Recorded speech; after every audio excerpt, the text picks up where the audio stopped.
Alright, hello everybody, this is Brics part 44.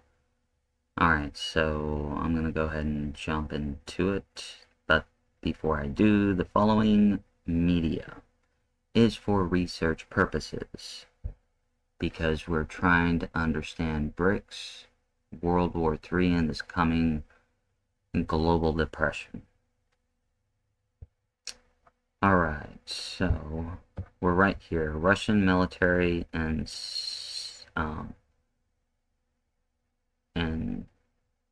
I believe, like, I forget what it had to do, but that had to do with Central East Asia or something like that. Um, but let's just go ahead and continue. Okay, so there's been no significant changes in the report of Russian troops since 2000, September 11th, 2001. Now, but let's also keep in mind that this paper was written way long ago. Let me get a date. I believe it was written in 2004. Because I don't think you'll see any sources before that. If I remember correctly when I was looking that up, I think this is 2004 paper.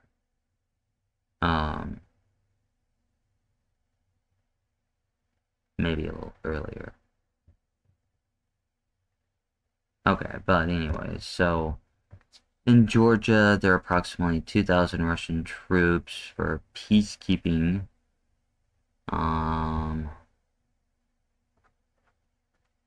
Just kind of scanning to see if there's anything important here.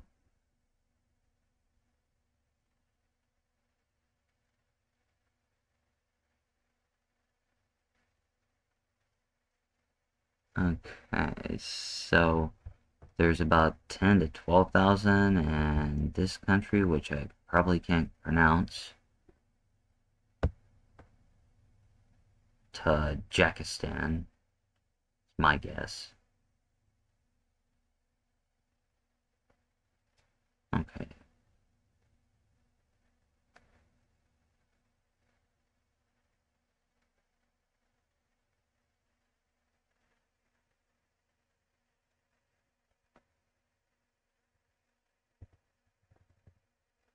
Right here with President Putin.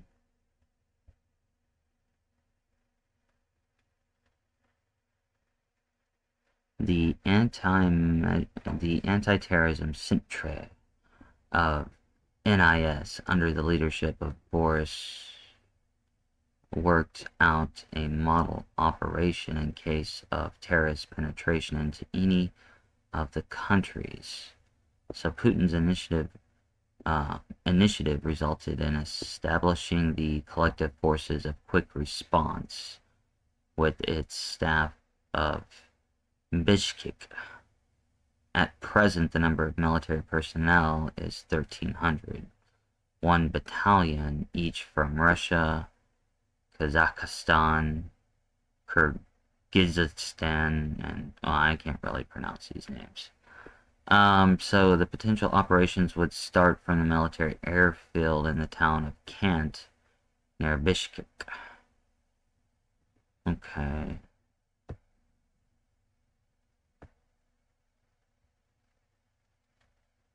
So the whole terrorist thing, Russia uses this as an excuse to reinforce its borders, basically.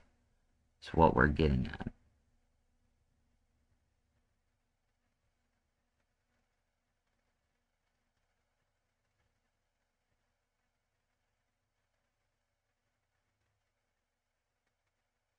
Okay, new treaties of military cooperation have been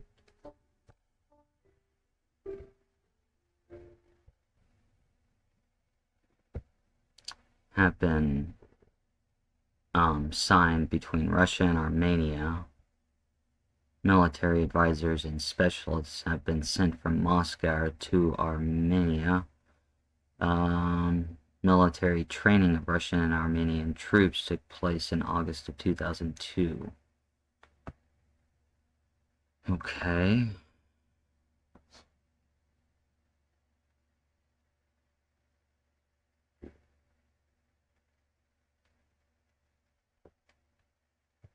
Okay, Russia's security officials claim that Russia has top secret military facilities and CEA, and that NATO and the United States are keen to get information on these installations. Okay.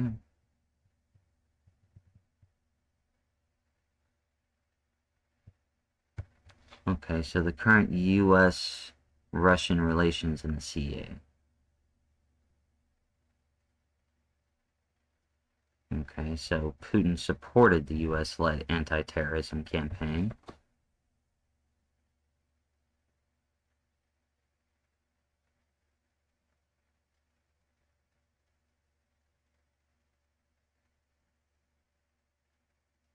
Okay, so shortly after the attacks, Putin called for a meeting of all leaders from both houses of the Russian parliament, 21 in total. And they were discussing how to respond.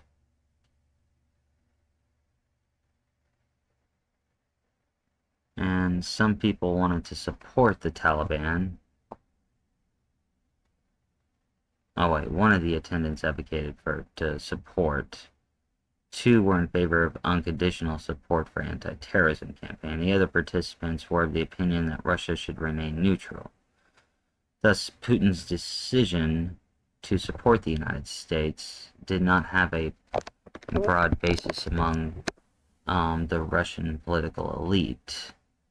This is not just due to the fact that thousands of military members, politicians, and civil servants have grown up in suspicion of the West and therefore view attempts toward policy convergence with the West, and in particular with the United States, with caution.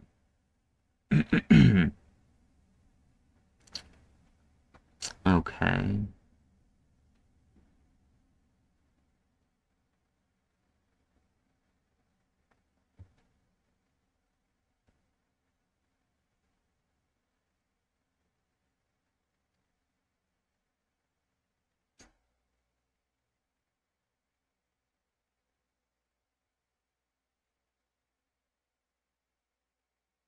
Okay, so, but the refusal of the Russian leadership to endorse America's war in Iraq has not changed. Unlike France, U.S. policymakers seem to forgive Putin for what is seen as defiance of America. Why?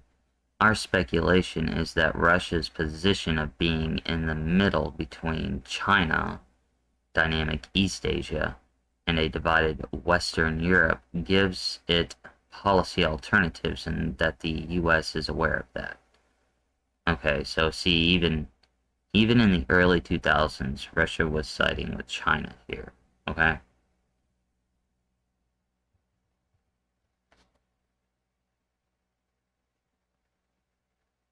Okay, this is interesting. Okay, talking about Afghanistan right here, it resulted in a silent coordination between the United States and Russia in dividing the area into mutually accepted zones of influence. And if so, are the implicit rules that such cooperation requires well understood on both sides? Or is cooperation ad hoc and easily reversible? Evidence is hard to find. As long as the United States docks Russia's work in Afghanistan and thus helps to protect Russia's southern border, the two views are hard to distinguish. Interesting, because I know that Russia has a pretty good alliance with Afghanistan. However, the further penetration of NATO onto the doorstep of the Russian Federation in East Europe, in the Baltic states, in the Caucasus, and in the Black Sea is likely to provoke second thoughts in the Kremlin, despite the warm words of the Bush administration for Putin. Okay.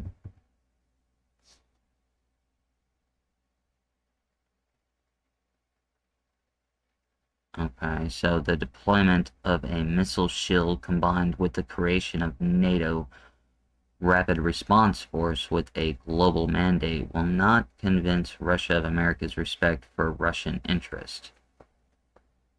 It should be noted that the stability of the territorial East-West divide in Europe during the Cold War was based on such respect. If countries in Eastern Europe follow the Polish example of equipping themselves with advanced U.S. warplanes, Russian leaders could become interested in buying some Chinese medicine. What? What? Oh boy. That's kind of, I guess that's weird academic humor. That could provoke an open struggle in Russia between Westerners and those in support of Russia concentrating its energies in Asia. NATO's ambition is to equip a response force of 21,000 and give it a worldwide mission. Effective military forces able to deploy to whenever the alliance decides are essential in the alliance's ability to achieve a wider security objective as well as its core function of collective defense.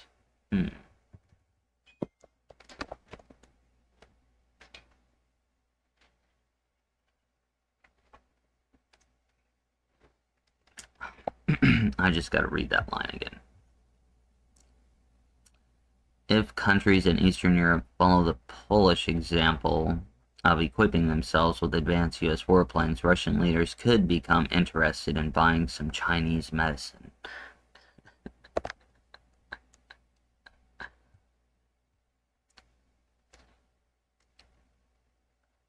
Okay, so the accomplishment of this mission will not be welcome news in Russia and China.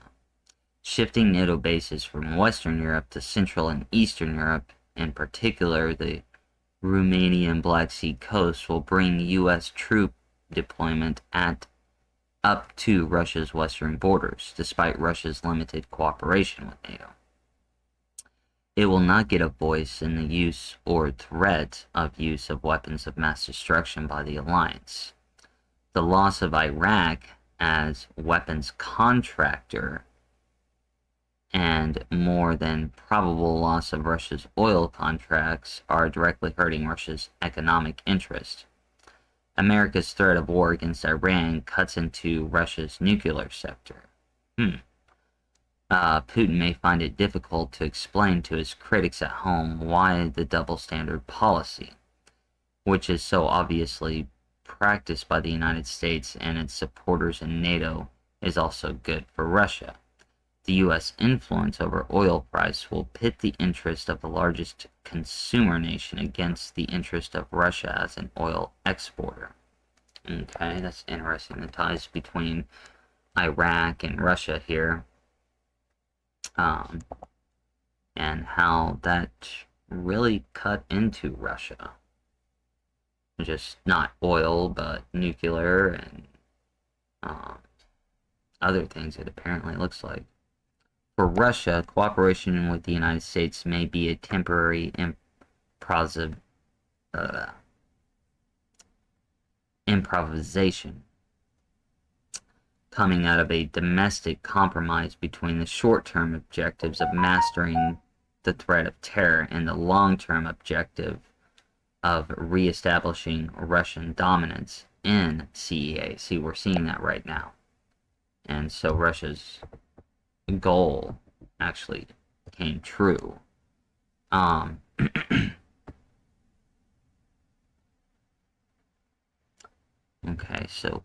Okay, now we're going to read this statement right here. In Afghanistan, the Americans are doing our job for us. I hate to say this, but fortunately for us, the Americans got involved. In Georgia, before last week, it was only our question. Now it is an American question. We share the responsibility. We opened the first front against international terrorism in 1999 in Dagestan. Now the Americans have opened the second front. September 11th showed that we have a common enemy. Either we fight that together or we will be killed. Okay, interesting, especially since Russia sides with Muslims. Okay.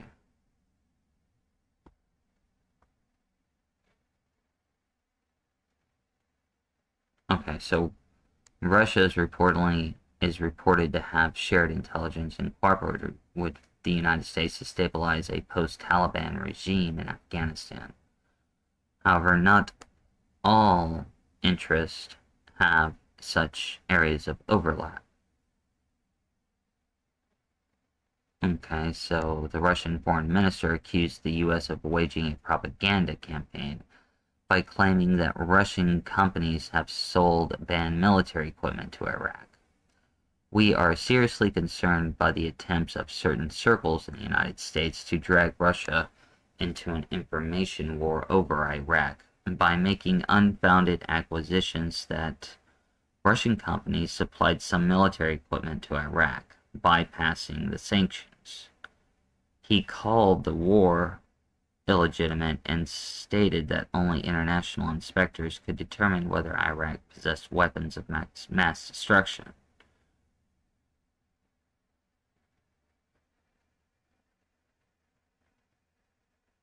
Okay, so here's another key thing. To counterbalance concerted efforts by the United States to achieve both dominance in CEA, as well as some kind of world leadership, Russia has entered into a number of strategic alliances with regional powers, especially Iran and China. Russia delivers weapons, military technology, and also assists in the building of Iran's nuclear field in Bushehr. Okay. In Iran, Russia meets Japan as a potential partner. The Japanese government continues negotiations with the Iranian government, despite U.S. pressure to pull out, on a contract that would give a Japanese consortium rights to develop the Azadanagan oil field in the north of the country. Iran cooperates with China not only in different bilateral political, economic, and security terms, but also in the context of the Shanghai Cooperation Organization, as well as all of the Central Asian states, except for Turkmenistan, already belong to the SCO. This could be viewed as a direct attempt to reduce the rationale for a Western security presence in the region. Okay. The plot thickens. Okay, so on May 28, 2003, China and Russia signed an agreement for the construction of this huge pipeline from Russia's Siberia oil field to the Chinese city of Daqing. Okay, that's a pretty hefty cost. Right here. Okay, from Russia to China, from the Chinese National Petroleum Corporation back this pipeline. It is agreed that the CNPC will purchase 5.13 billion BBL of Russian oil, worth some 150 billion between 2005 and 2030. Interesting timelines. Another pipeline that is under discussion would pump up all that from Mongolia to Nakaduka and then to Japan. Japan is competing here with China in the Russian Far East to get access to Russian oil. Japan has offered help to Russia if Japan's preferred pipeline is built first. The Russian state oil from Rosneft back this pipeline. The projects would give Russia oil companies a major boost in export capacity and strengthen Russia's position as oil deliverer to the Asia-Pacific region. Okay. interesting. Okay, so, okay, first you gotta think here. Okay, this was written around 2003, 2004, and I'm thinking it was published in 2004, if I remember correctly from the last video. So a lot of this is history right now. But it's interesting to note how Russia, China, and Japan, I mean, Russia, China, and Iran, after 9/11, not only bolstered their alliance and their economies together, but then in 2001, Goldman Sachs created that document creating Brics. So this is quite interesting so far, but let's see where this goes. We are going to come back here tomorrow, the current U.S.-Chinese relations during this time. And so I'll see you this. As I've said, I've been trying to do one on Sunday. I'm gonna try to do one on Sunday, but if not, this video wouldn't be next. It would be the Uniting America, and on the Uniting America, I was gonna do the Federal Reserve, but I decided I'm gonna do it, the AI dilemma and consciousness dilemmas. So I think that needs to be put out there real fast. Other than that, so hopefully I'll see you Sunday. If not, I'll see you Monday, definitely. So, this wraps up Brics Part 44. And this has been a Brics Part 44 production. And I will see you next, or this coming Sunday, or next Monday. Who knows where the jester will go? Other than that, see you soon.